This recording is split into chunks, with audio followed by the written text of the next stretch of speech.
हाँ, ध्यान से समझना, तुम्हारे जीवन में पिता का बड़ा महत्वपूर्ण रोल है। पिता, सुन रहे हो ना आप ध्यान से?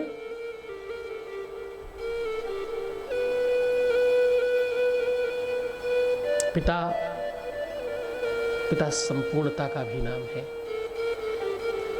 माता पृथ्वी है, माता धरती है, तो पिता आसमान है। पिता क्या है? पिता आसमान है। मां जननी है तो पिता पाल्य है। मां स्नेह की प्रतिमूर्ति है तो पिता संस्कारों की भूमि है।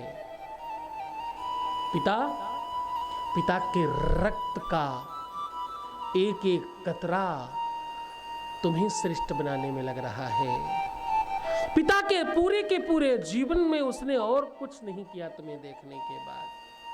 जिस दिन से पिता को तुम्हारे बारे में पता चला कि तुम गर्भ में हो, उसने उसी दिन से प्रयत्न करना शुरू कर दिया, मेरा बच्चा आने वाला है। सुबह से शाम तक जितनी भी लोगों की बातें सुन रहा है, वो जितनी भी लोगों से अपमान सहन कर रहा है और जो जो कुछ सुन रहा है, समझ रहा है, जो मान रहा है, वो सब तुम्हारे लिए। बड़ी यातनाओं से उसने तुम्हें पाला है या पाल रहा है, ये ध्यान रखना। इतना सरल नहीं है किसी दूसरे की जेब से पैसे लेकर आना, चाहे वो व्यापारी हो और चाहे वो नौकरी में हो। इतना आसान नहीं है। हजारों बातें सुननी पड़ती हैं, गलती नहीं होने पर डांट सुननी पड़ती है, और भय सिर्फ इस बात का है कि अगर काम छूट गया तो मेरे बच्चों का पालन कैसे होगा। इस बात के भय में रहता है वो। तुम्हारे पिता का ब्लड प्रेशर इसलिए हाई नहीं रहता, उनका क्रोध इसलिए हाई नहीं रहता कि उनसे तुम्हें या तुम्हें उनसे या उनको तुमसे किसी भी प्रकार का कोई द्वेष है। इसलिए हाई रहता है कि वो बहुत परेशान है। तुम जब आने वाले थे, गर्भ में थे, उसी समय से उन्होंने प्रयत्न करना शुरू कर दिया। तुम्हारी माँ का भी पालन पोषण वो वैसे ही कर रहे थे जैसे तुम्हारा करना चाहते हैं। जिस समय तुम आए उस समय उनका रखरखाव थोड़ा ज्यादा बढ़ गया, तुम्हारी माँ का ध्यान ज्यादा रखा उन्होंने। और सत्य मानना, जिस दिन पहली बार पिता अपनी गोद में अपनी संतान को लेता है, इससे बड़ा सुख पूरे विश्व में कहीं नहीं है। अपनी संतान को जब आप आलिंगन करते हैं, इससे बड़ा सुख पूरी दुनिया में कुछ नहीं लगता। एक पिता उस दिन संपूर्ण हो जाता है। अपने जीवन की पूरी पूंजी, पूरी कमाई, पूरी मेहनत, पूरा परिश्रम, पूरी जवानी, पूरा बुढ़ापा, इवन दिन पूरा कंप्लीट जीवन सिर्फ तुम्हें श्रेष्ठ बनाने में लगा देता है। उसका नाम पिता है। पिता एक ऐसा इंसान है जो अच्छा बुरा सब कुछ कर रहा है। पिता एक ऐसा इंसान है जो खूब मेहनत कर रहा है। पिता एक ऐसा इंसान है दुनिया भर से सब चीजें समेट कर लाता है और अपने बच्चों के ऊपर डाल देता है। उन्हें अच्छा रखना चाहता है। पिता उस इंसान का नाम है जिसकी अपनी बनियान फटी होगी पर बच्चों को नए कपड़े पहनाना चाहता है। पिता उस इंसान का नाम है जिसके अपने जेब में 10 रुपए नहीं हो, लेकिन बच्चे के जिद करने पर खिलौना कहीं से भी लाया जाए, वो ला करके देने का नाम पिता है। पिता उस शख्स का नाम है जो तुम्हारी पढ़ाई के लिए किसी भी तरह से धनार्जन करके लेके आना और तुम्हें अच्छे स्कूल में पढ़ाना, तुम्हें अच्छी शिक्षा दिलाने के लिए भरसक प्रयत्न करना, उस इंसान का नाम पिता है।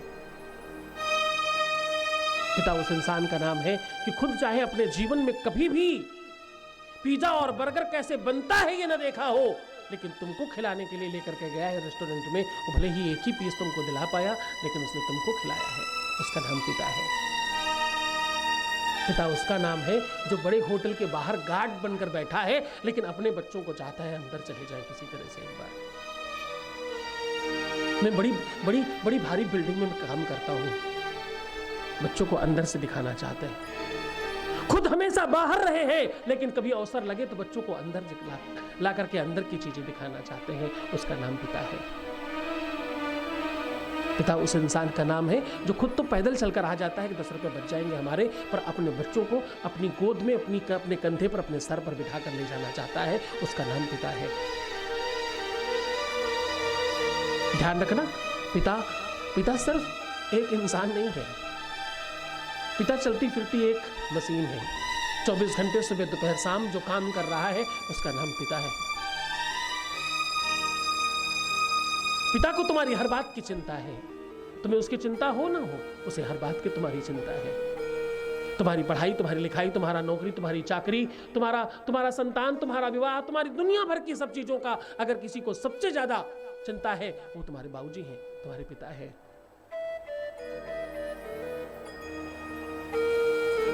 और पता है, जब तक उनकी लाठी कमजोर होती है, जब तक उनकी कमर झुकती है, तब तक तुम बड़े हो चुके होते हो और तुम्हारा परिवार आगे बढ़ जाता है और तुम उनकी तरफ नहीं देखते हैं।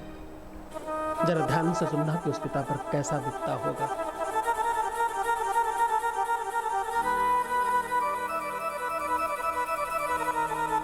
हमारे गांव में कहावत कहा करते थे, जियत न देवे कौरा, मरे उठावे चौरा। चबूतरा मरने के बाद तुम चबूतरा बनवा भी तो क्या फर्क पड़ता है। जिंदा में एक बार पूछ तो लो, बाबूजी कैसे हो, पिताजी कैसे हो। तुम्हें समय नहीं है।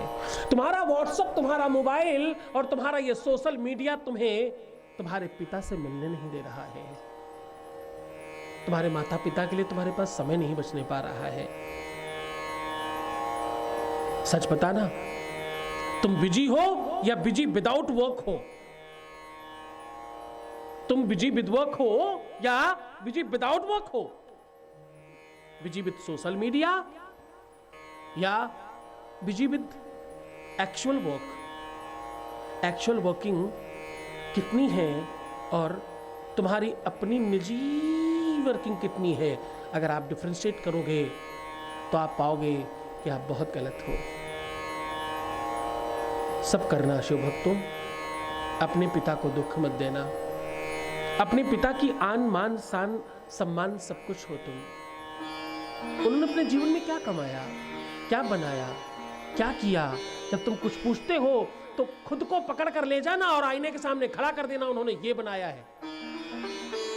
जब तुम पूछते हो ना अपने पिता से, क्या बनाया तुमने अपने जीवन में?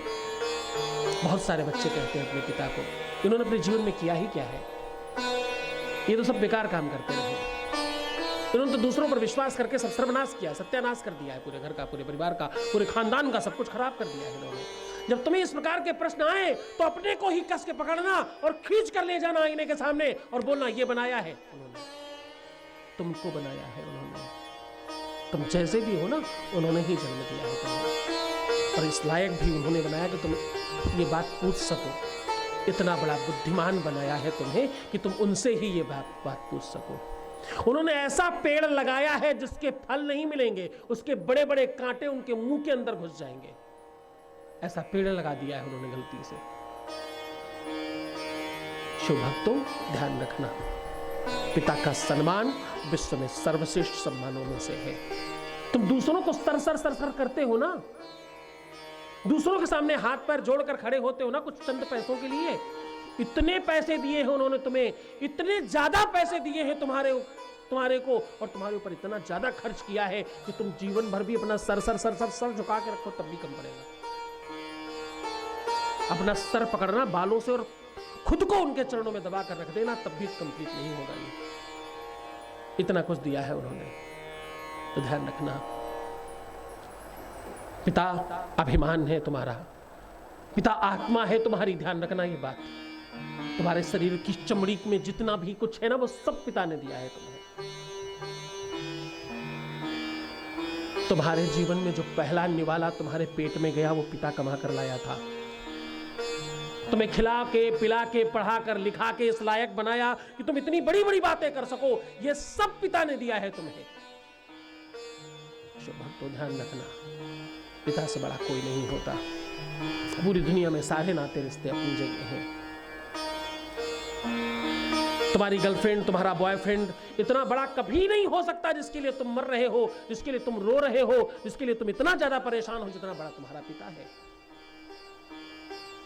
एक बार उसके लिए भी एक बात तो उसके लिए बनती है। एक बार तो उससे भी कह दो आई लव यू।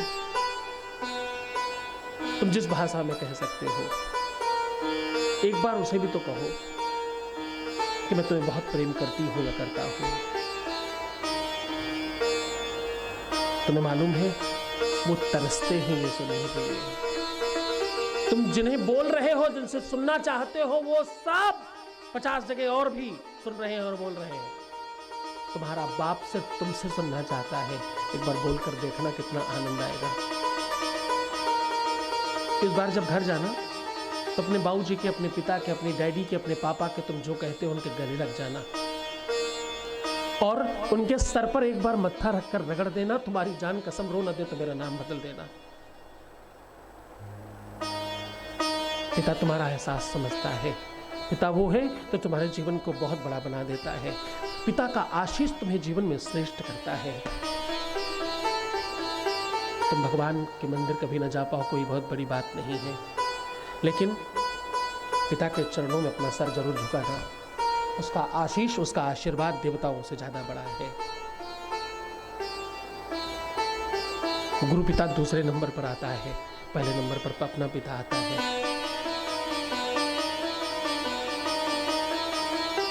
बहुत कुछ कहना चाहता हूं पिता के लिए, लेकिन तुम बस इतना सा समझ लो पिता के लिए कि पिता ये दो शब्दों का नाम नहीं है। पिता एक छोटा सा रिश्ता नहीं है। पिता ने ही तुम्हें सारे रिश्ते दिए हैं, ध्यान रखना। तुम्हारा नाम, तुम्हारी पहचान, तुम्हारा सरनेम, तुम्हारे पास जो भी कुछ है वो सब, मतलब सब 99.9% नहीं, 101%। जो बच्चे 99 के ऊपर परसेंटेज लाते हैं ना, वो आईटी और आईएम में पहुंच जाते हैं। तुम्हारे पापा तो 100 में 100 लाते हैं बच्चे, उनको भी तो कहीं पहुंचाओ। वो तो हर बार 100 में 100 लाए। तुम्हें जब जरूरत हुई जैसे भी लाए, 100 में 100 लाए, एक बार भी 99 नहीं लाए। अब उनके लिए जीना शुरू करो। इस बार जब जाना बहुत प्यार से हक करना। कभी कदार उनसे बात किया करो, कभी कदार उन्हें फोन किया करो, कभी कभी उन्हें मैसेज किया करो। उनके पास फोन नहीं हो तो पहुंचाओ, लेकर के दो। उन्होंने तुम्हारी हर जरूरत का ध्यान रखा है, जीवन भर तुम्हें सब कुछ दिया है। अब तुम्हारी बारी है, अब तुम बड़े बन जाओ। उन्हें बच्चों की तरह प्यार करो, उन्हें अपना समझकर गले लगाना और बहुत अच्छा करना। तुम अगर ऐसा करोगे तो तुम्हें कहना ही पड़ेगा, मेरा हर पल, मेरा हर क्षण शिवमय हो रहा है और सुखमय हो रहा है। मेरा हर पल, मेरा हर क्षण शिवमय हो रहा है और सुखमय हो रहा है।